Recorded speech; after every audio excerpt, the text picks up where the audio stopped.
This is Leah Patrick, and I listen to those jerks over at Free Talk Live. Hey! I'm with Lola Lady, Leah Patrick. And Leah, could you tell me a little bit about your photo shoot and the message behind it? Sure. I'm a tattoo artist, and in order to become a tattoo artist, you actually just do a non-traditional sort of education, an apprenticeship, and a lot of states require you, all states pretty much require you to be licensed through the state, to have authority through the state to be able to do what you do. Well, because I'm a tattoo artist and I own my own business and I am in charge of my own income, I essentially am really passionate about the free market and using consumer responsibility to dictate who you get services from rather than the state. So that was my calendar shoot is actually in my private studio in my garage at the time. And Rita, one of the other Lola girls, came and shot me, and she did a great job. And so that whole thing was just basically to show that, I am the free market essentially in my garage, making my own money pretty much without any government consent, 100% without any government consent, and also with disregard to anything I'm supposedly supposed to give them. So that's why I was more passionate about that. Do you feel that the Liberty movement is starting to grow enough feet that people can be supported by the movement? I mean, there's a lot of agorist business starting to show up. Mm-hmm. I noticed a lot in the last year or two. What do you feel about that trend? I think it's a good idea. I think that the issue is that you have to have enough people doing it to make a difference.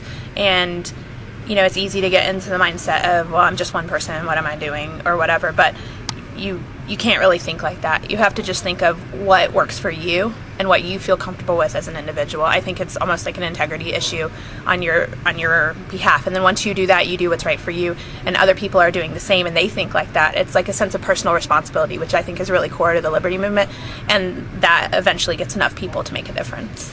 Do you feel that they've been supportive to you? Like, I noticed when you went to Pork Fest, you were busy the whole time, I think. Absolutely. I was completely busy. In fact, not only are they supportive, a lot of times they'll say, I'd rather get an illegal tattoo. I think it's a little bit of a rebellious thing, but I don't mind, and in a way they're saying, that I would rather support someone who's not seeking the authority of government. And I like that, I was busy the entire time. I was booked. I ended up having to turn people away.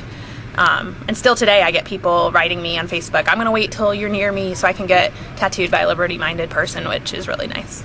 Can I see your artwork? Sure. This is... Any stories behind these tattoos? Well, that's my son's name. And then this one, I got this because he's the only piece that can jump over opponents. Oh, nice. And then I just thought she looked free. This is actually an old tattoo design from a long time ago. And then the Liberty Bell is pretty self-explanatory. I just liked her. How many tattoos do you have? I lost count, actually. I do not know, because it's kind of tricky. I have a big one on my chest.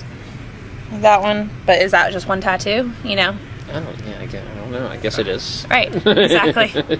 So, How long, for people who have never been tattooed, how long does this stuff take? To actually get tattooed? Yeah, like say we took the Liberty Bell piece here. That took about 3 hours altogether.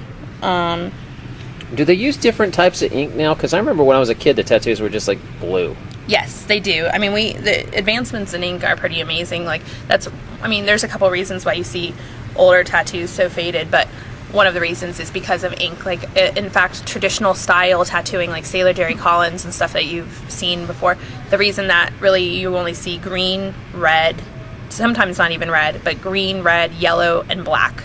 And that's the only colors they had. So, and even the red was toxic back then. So now you have just these amazing, advancements with like polymers and stuff with the ink, and it just makes tattoos a lot brighter. They don't fade as easily. And you also have people in the industry now who are actually artists, where like people back then, like Sailor Jerry, the reason things looked like that, like the pinups look a little wonky, even though I like them and they have a little look of their own, is because he was not artistic. He was in the Navy prior, and most people in the tattoo industry were not artistic. So now you have actually people coming out of art school and deciding to become tattooers because that's the only way they can really make a living being an artist. So. Now, I've seen for a couple years that there's been talk of like a 6-month tattoo or a semi-permanent. Is that real, or is that just rumor junk? I don't think that that's not real. But they do have an ink that they came out with, which they actually established for, they created for chemotherapy patients, or actually not chemotherapy, radiology patients, because they have to tattoo them to show, I guess, where the laser, or they have to like do a laser mark for the same when they go back.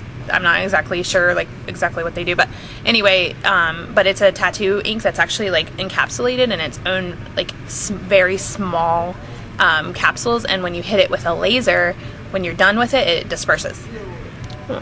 Yeah. I knew they had that. So it's like a temporary tattoo, but that's not actually used in the tattoo industry. And most tattooers would probably frown upon it because most tattooers, they're traditional, old school. They just, you get a tattoo and you get a tattoo. So I think there'd be a lot of people getting things that were, there's plenty of frivolous tattoos out there now. I have some of them, but more frivolous, as jokes and stuff like that. What about, have you ever seen the ultraviolet ones that?